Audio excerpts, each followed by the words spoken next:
A raiva de ser contrariado e a dificuldade em receber críticas. Essa é uma dificuldade para todos nós borderlines. A gente está cansado de saber que nós temos uma intensidade, um volume aumentado para sensações, e isso inclui a sensação de raiva, as explosões de raiva e de impulsividade que a gente possivelmente tenha em muitas situações as quais nós somos contrariados, as quais nós somos criticados, as quais nós entendemos de forma errônea ou muitas vezes de forma humilhante e fazemos tempestade em copo d'água quando na verdade a outra pessoa não está dizendo assim algo tão severo, algo tão prejudicial à nossa imagem, mas que a gente sempre vai enxergar como sendo o fim do mundo.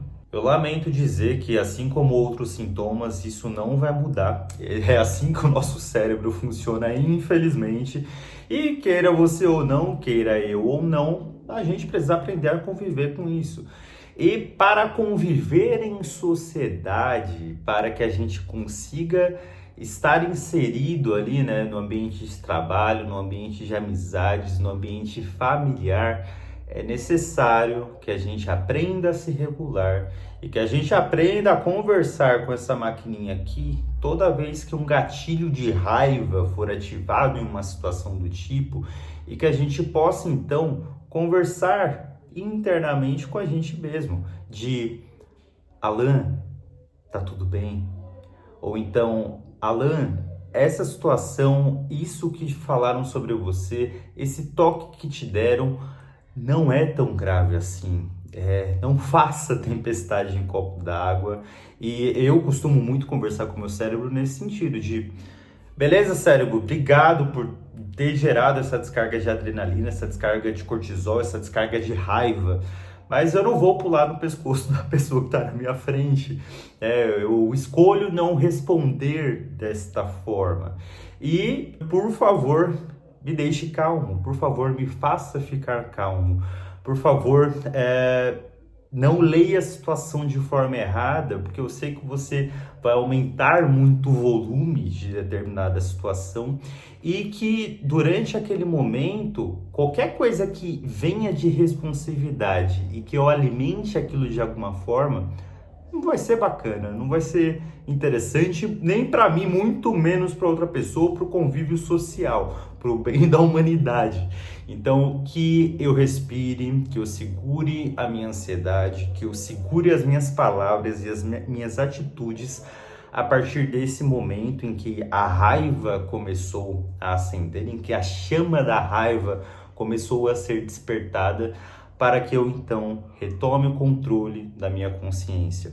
Toda vez que a região de raiva é ativada no nosso cérebro, nós temos aqueles 90 segundos para que a gente se retire da situação, seja mentalmente ou seja mesmo fisicamente, para que a gente não alimente aquilo, para que a gente não remoa aquilo, para que esse fogo que começa a crescer dentro de nós tenha a mesma capacidade de recuar, que ele regrida, que ele colapse em si mesmo e que a gente não dê continuidade naquilo para que aquilo não fique sendo um grande problema, para que aquilo não vire um grande problema e não alugue um triplex na nossa cabeça. Porque a gente sabe que a tendência é que isso aconteça e que no final das contas somos nós os maiores prejudicados, não a outra pessoa. Por mais que a gente sinta raiva, por mais que a gente remoa a situação de diversas maneiras, e criando diversos cenários a respeito do que a gente poderia ter talvez falado de diferente para aquela pessoa, o que a gente poderia ter talvez feito naquela situação de forma diferente, mas não fez.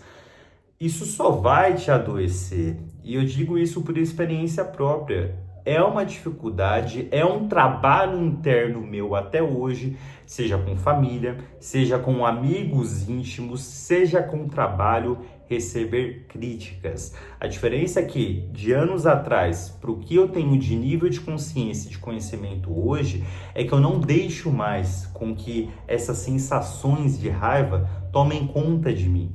E todo borderline precisa aprender sobre isso, precisa aprender a se regular, precisa aprender a se tirar da situação, a se ver em terceira pessoa.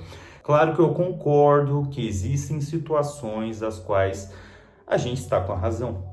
E que, obviamente, a gente não se deixará ser humilhado pelo outro.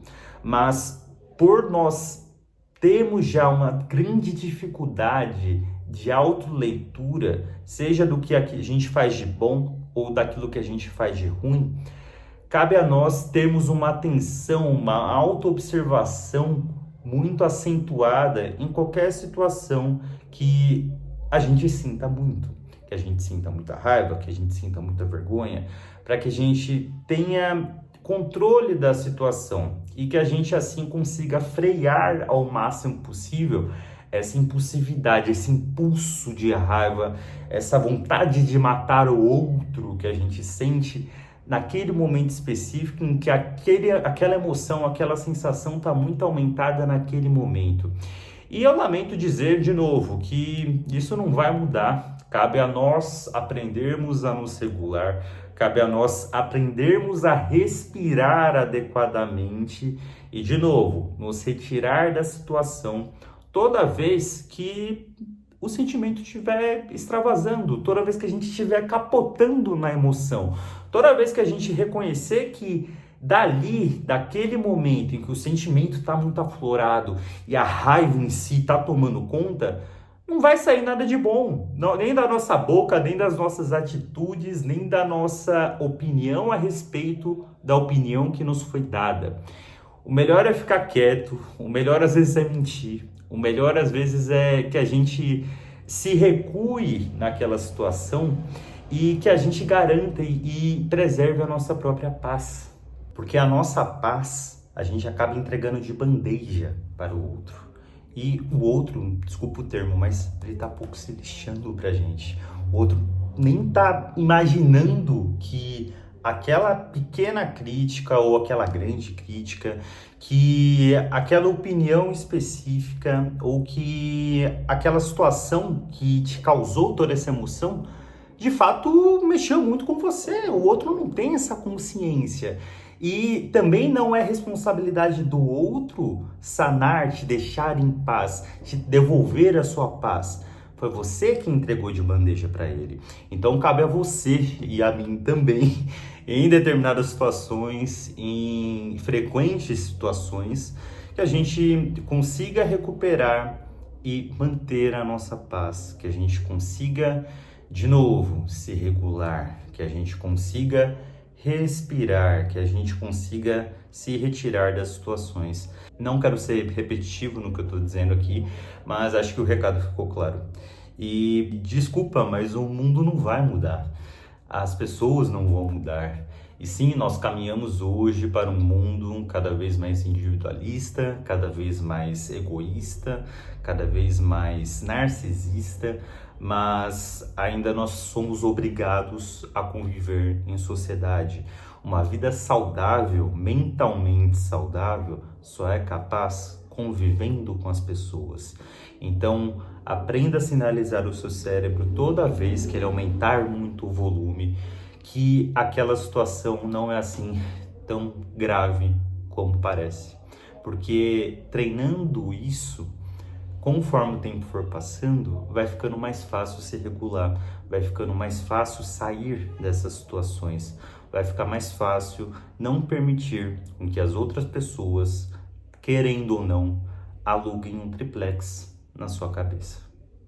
Bom, curta e se inscreva no canal, deixe o seu comentário para que esse vídeo possa chegar até mais pessoas e ajudá-las a entendê-las que elas não estão sozinhas nessas explosões de emoções, essa inquietação interior, e até a próxima.